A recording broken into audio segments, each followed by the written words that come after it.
오늘은 2024년의 첫 번째 주일 예배입니다. 신년 주일입니다. 제목이 창조주 하나님의 메시지, 부제로는 하나님을 앙망하라, 이사야서 40장 26절과 31절까지의 말씀입니다. 오늘 첫 주일 신년 주일입니다. 이사야서를 통해서 함께 말씀을 나누겠습니다. 우리는 세상과 우주를 만드신 창조주 하나님을 믿는 사람들입니다. 새로운 한 해를 창조주 하나님에 대한 믿음으로 또 희망으로 힘을 얻어서 살아가는 우리 모두가 되시기를 간절히 바랍니다. 이전에서 말씀드렸듯이 구약 성경 이사야서는 내용을 시기별로, 그 목적별로 세 개로 구분이 가능합니다. 먼저 1장부터 39장까지를 제1 이사야라고 부릅니다. 이때는 남유다가 아직 바벨론에 멸망하기 전입니다.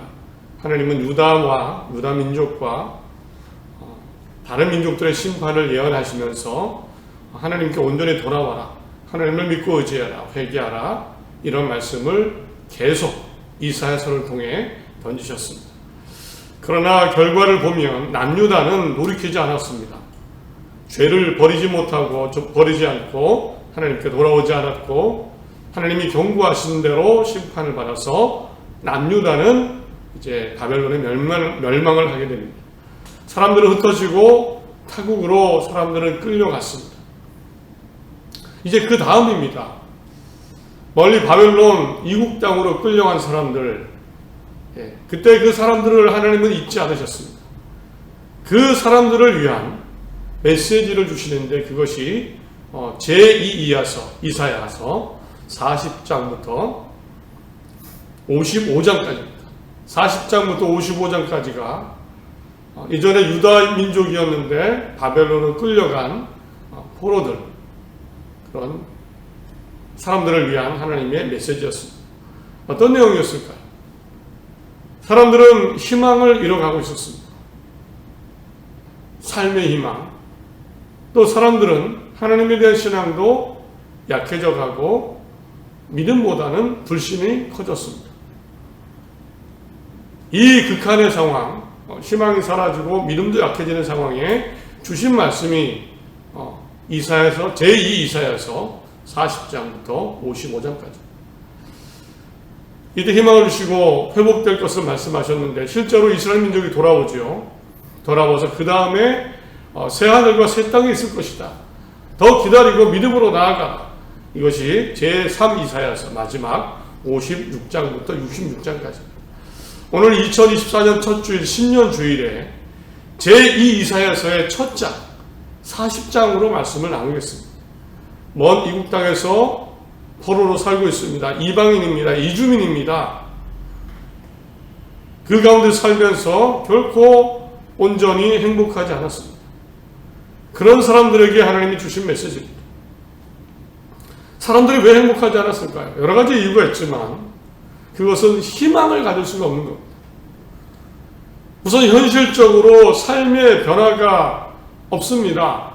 잘 될 일이 별로 없습니다. 우리나라는 멸망했습니다. 집도 가족도 사라지고요. 끌려온 기술자들, 수천의 젊은이들은 노동력과 기술을 어쩌면 착취당하면서 그 나라에서 이방인으로 살고 있는 겁니다. 삶이 변화될까요? 변화될 것 같지 않습니다. 이 강력한 나라에서 수모를 살지만 바뀔 가능성이 거의 없습니다. 또 하나, 하나님에 대해서도 믿음을 갖기 어려웠습니다. 이제 하나님은 예전에 우리나라가 온전할 때 그때의 강력한 하나님으로 믿어지지 않습니다. 하나님이 정말 강력하시다면, 좋으시다면 어떻게 우리나라가 망할 수 있는가? 우리가 어떻게 이렇게 가족과 흩어지고 뿔뿔이 흩어지고 이렇게 끌려가서 힘들게 살 수 있습니다. 당연히 이런 생각을 하죠. 과거 이스라엘 민족은 예루살렘이, 하나님의 성전이 세계의 중심이다, 우리나라가 최고고 하나님이 최고다, 이런 믿음이 있었습니다. 그런 믿음 가운데 자신감을 가지고 살아갔겠죠. 그러나 그 성전은 불타버렸고 하나님은 보이지 않습니다. 충격입니다. 반대로 우리나라를 멸망시킨 이 바벨론 끌려와서 살아보니까 예전에 내가 봤던 그 예루살렘 성전, 솔로몬 성전, 그 성전은 너무 작습니다. 이 화려한 이방 나라의 성전, 우상 성전을 보니까, 신전을 보니까 초라해 보입니다. 이름도, 히브리 이름도 사라지고 바벨론 이름으로 바꾸고 종교 예절도 금지당하고 하나님이 잘 느껴지지 않습니다. 오늘 27절에는 그때 하나님도 아셨습니다. 그 포로로 살고 있는 이스라엘 민족, 삶의 변화를 기대할 수 없고 믿음이 약해지는 그들, 하나님은 알고 계시고 27절 이렇게 말씀하십니다. 야곱아 어찌하여 내가 말하며 이스라엘아 내가 이르기를 내 길은 여호와께 숨겨졌으며 내 송사는 내 하나님에게서 벗어났다 하느냐. 벗어난다 하느냐. 우리들은 이제 하나님의 전제 신경 쓰지 않아. 우리 일은 하나님의 관심 받기야. 이제 하나님도 어쩔 수 없어. 불가능한 일이야. 우리 하나님의 손을 벗어났어. 우리 일은, 우리 송사는 하나님의 관심 받기야. 이런 불신과 부정적인 생각들이 가득했습니다. 그렇겠죠. 삶도 힘들고 변화도 불가능하고 하나님은 잘 보이지 않고. 그러나 이들의 절망과 불신은 당연히 맞지 않습니다. 하나님은 전혀 무능한 분이 아니십니다. 절대 힘없는 분이 아니고 외면하시는 분이 아닙니다. 이제 하나님은 신앙도 삶도 흔들리는 그들에게 말씀하시기 시작합니다. 제1 이사야서에서도 말씀하셨죠. 회개하라. 안 그러면 망할 거다. 너희 땅과 땅이 저주를 받고 포도 열매가 나지 않고 성은 불탈 거다. 너희 폐물과 재산은 사라질 거다. 이런 경고를 하셨습니다. 이제 제2 이사야서 바벨론의 포로로 절망 가운데 믿음이 약해지는 그들에게 하나님은 또 말씀하십니다. 또 말씀하시는데 이번에는 좀 다르게 말씀하셨습니다. 이전과는 다르게 아주 근본적으로 하나님에 대해서 말씀하셨습니다. 그것은 바로 내가 여전히 살아있고 내가 여전히 창조주 하나님이다. 내가 여전히 창조주 하나님이다. 이런 메시지였습니다. 내가 여전히 저 화려한 바벨론의 신전, 그게 전부 그거 가짜고 그 신은 가짜고 내가 정말 진짜 창조주 하나님이다. 이 메시지를 계속 던지셨습니다. 한번 들어보시기 바랍니다. 창조주 하나님을 하나님께서 설명하시고 주신 말씀입니다. 40장 12절 누가 손바닥으로 바닷물을 헤아렸으며 뺨으로 하늘을 쟀으며 땅의 티끌을 배에 담아 보았으며 접시 저울로 산들을 막대 저울로 언덕들을 달아 보았느냐. 누가 바닷물을 세보고 하늘을 재보고 땅의 티끌을 무게에 달아보고 저 산과 저 들 모든 것을 언덕들을 저울에 달아서 무게를 재봤느냐. 하나님의 모습입니다.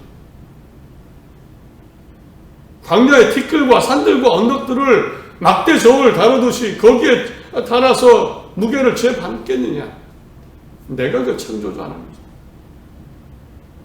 42장 5절에 하늘을 창조하여 펴시고 땅과 그 소산을 내시며 땅의 백성에게 호흡을 주시며 땅에 행하는 자에게 영을 주시는 하나님 여호와께서 이같이 말씀하시다.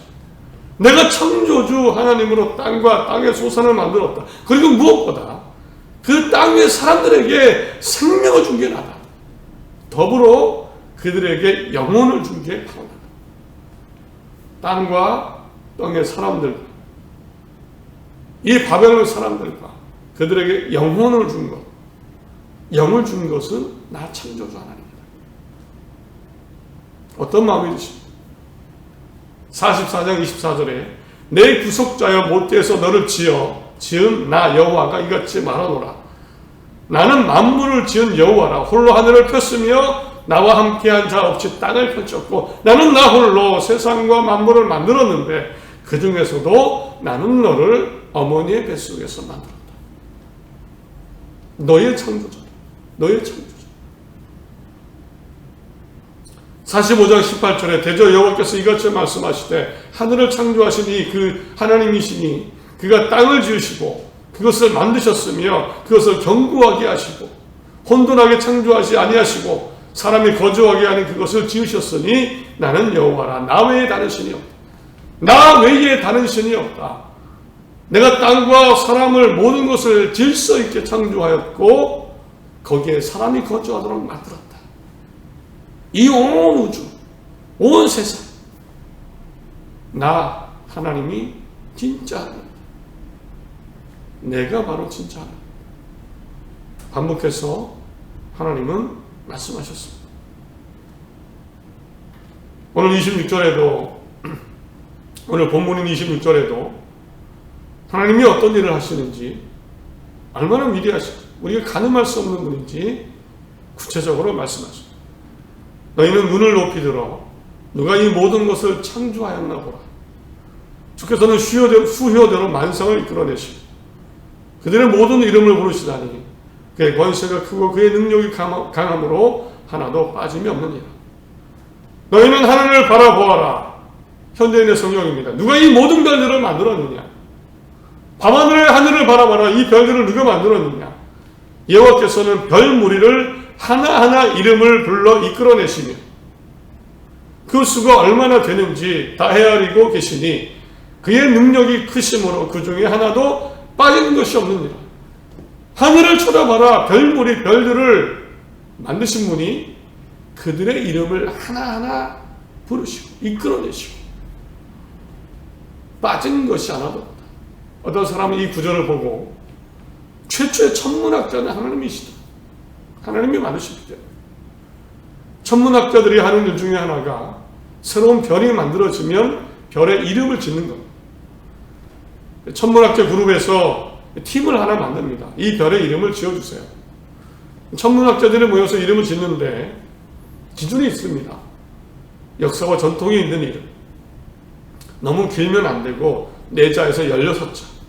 다른 별들과 비슷하지 않게. 공격적이나 거기나 부정적인 이름은 안 되고. 그래서 별의 이름을 짓습니다. 우리 눈으로 볼 수 있는 별이 대략 5,000개, 6,000개인데 이름이 다 있겠죠. 그런데 사람들이 별의 이름을 짓기 전에 하나도 헷갈리지 않고 이미 이름을 지으신 분이 계십니다. 최초의 천문학자. 오늘 말씀에 따르면 바로 창조주 하나님. 그 별을 만드십니다. 그 당시 이런 이야기 처음 들었겠죠. 그 바벨론 포로로 살던 사람들.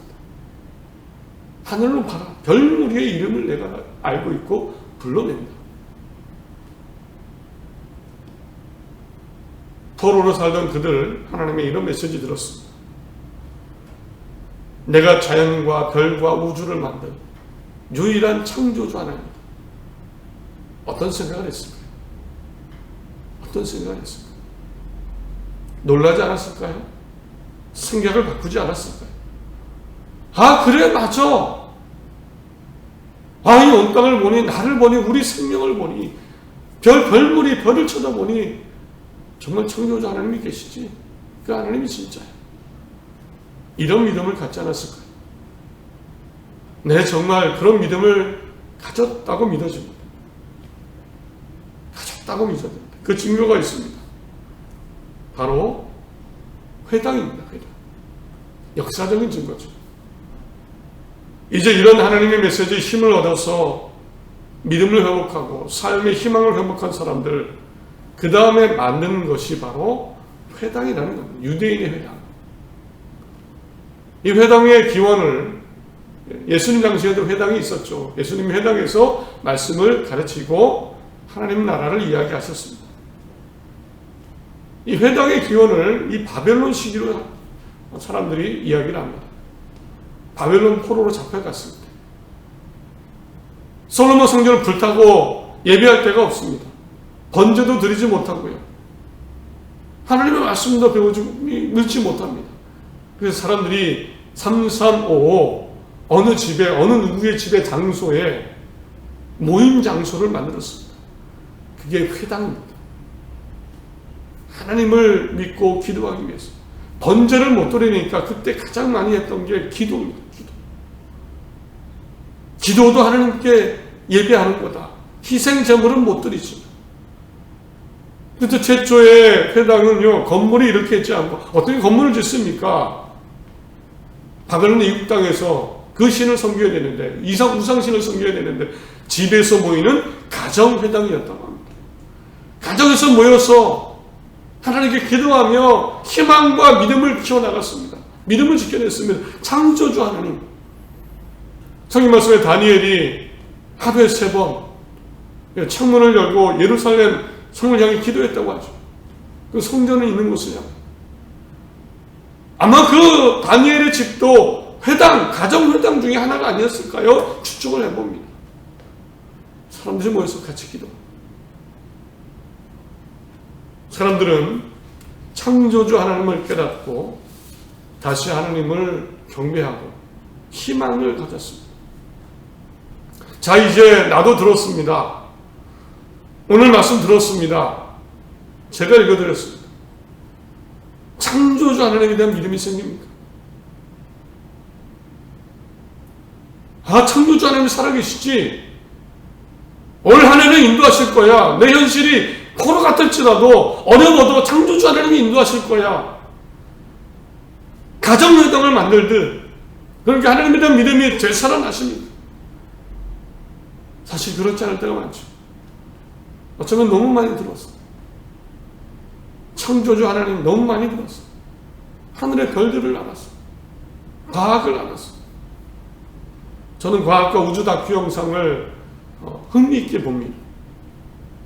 유튜브에도 많은 영상들이 있습니다. 우주의 탄생의 신비, 우주의 크기, 블랙홀, 빛의 속도, 우주의 크기는 얼마나 될까? 이런 영상들을 아주 잘 만들어 놨습니다. 그런데 이런 영상들을 가끔 보다 보면 정말 놀랍니다. 우리 인간의 지식과 인간의 머리로는 가늠할 수 없는 어떤 우주의 크기, 우주의 신비, 이런 것들을 알다 보면 그제서야 창조주 하나님이 위대하시오라고 그제서야 다시 깨닫습니다. 분명 하나님의 말씀도 주셨는데 알고 있는데 우리 마음이 무디어진 거죠. 너무 창조주 하나님이라는 단어에 익숙해져 버렸습니다. 그러다 보니 믿지 못한 그 영상을 봤을 때 그제서야 깨닫습니다. 성경에 분명히 나오는데 우리의 믿음이 창조주 하나님을 믿지 못할 때, 잊어버릴 때가 많습니다. 그러므로 다시 한번 오늘 본문 읽어드립니다. 창조주 하나님에 대한 믿음으로 힘내어 희망으로 일어나서 나아가는 모두가 되시기 원합니다. 너는 알지 못하였느냐, 듣지 못하였느냐, 영원하신 하나님 여호와 땅끝까지 창조하신 이는 피곤하지 않으시며 공미하지 않으시며 명철이 한이 없으시며, 이런 하나님을 믿고 있습니다. 땅끝까지 창조하신 하나님, 피곤치 않고 곤비하지 않으신 능력의 창조주, 진짜 유일하신 하나님이시다. 피곤한 자에게는 능력을 주시며 무능한 자에게 힘을 더하신다. 아멘. 소년이라도 피곤하며 곤비하며 장정이라도 넘어지며 쓰러지되 나는 피곤합니다. 나약합니다. 그러나 상관없습니다. 하나님이 피곤한 자에게 나에게 능력을 주시고 무능한 나에게 힘을 더하시고 장정이라도 아무리 강해도 넘어지지만 나는 하나님이 도우시니 넘어지거나 무너지지 않습니다. 일어나 나아갈 수 있습니다. 오직 여호와를 앙망하는 자는 수행을 얻으리니 독수리가 날개쳐 올라감 같을 것이요 다른 막지라에도 곤비하지 아니하겠고 걸어가도 피곤하지 아니하리로다. 독수리 날개쳐 올라가는 그런 능력으로, 하나님의 주신 능력으로, 힘으로 살아갈 수 있습니다. 창조주 하나님이 함께 하시기 때문에 말씀을 맺습니다. 오늘 부제가 제목이 창조주 하나님의 메시지죠. 부제가 하나님을 악망하라입니다. 악망하라 어떤 뜻일까요? 여러 성경을 찾아봤습니다. 오직 여호와를 악망하는 자, 악망하라라고 하고 있습니다. 번역 성경을 찾아보니까 오직 주님을 소망하는 사람, 오직 여호와를 바라보고 의지하는 사람, 하나님을 믿고 바라보는 사람, 이렇게 여호와를 악망하는 사람이라고 썼습니다. 원어 성경에 악망의 뜻을 받아봤습니다. 악망의 뜻이 뭘까? 대충 이미지가 그려지시죠. 하나님을 믿고 의지하고 바라보는 것, 악망. 그런데 가장 중요한 의미가 있었습니다. 기다린다라는 뜻입니다. 기다린다. 여호와를 악망하는 사람, 하나님을 기다릴 수 있는 사람, 끝까지. 이 기다림은 초조함이나 불안함의 기다림이 아니고 희망의 기다림입니다. 기쁨의 기다림입니다. 평안의 기다림입니다. 하나님이 어떻게 인도하실까? 웃음으로 기다릴 수 있는, 하나님이 분명히 무엇을 주실 텐데 어떤 것을 주실까? 어떤 길을 인도하실까? 희망과 기대의 기다림입니다. 올 한 해 이런 하나님에 대한 악망, 기대, 기다림을 희망으로, 세상의 희망이 아니라 하나님을 두고 희망을 갖는 겁니다. 창조주 하나님이 주시는 기대와 기다림, 희망입니다. 힘내의 올 한 해를 살아가는, 기쁨으로 일어나 나아가는, 하나님의 시험 주실 겁니다. 힘차게 나아가는 모두가 되시기를 간절히 바랍니다.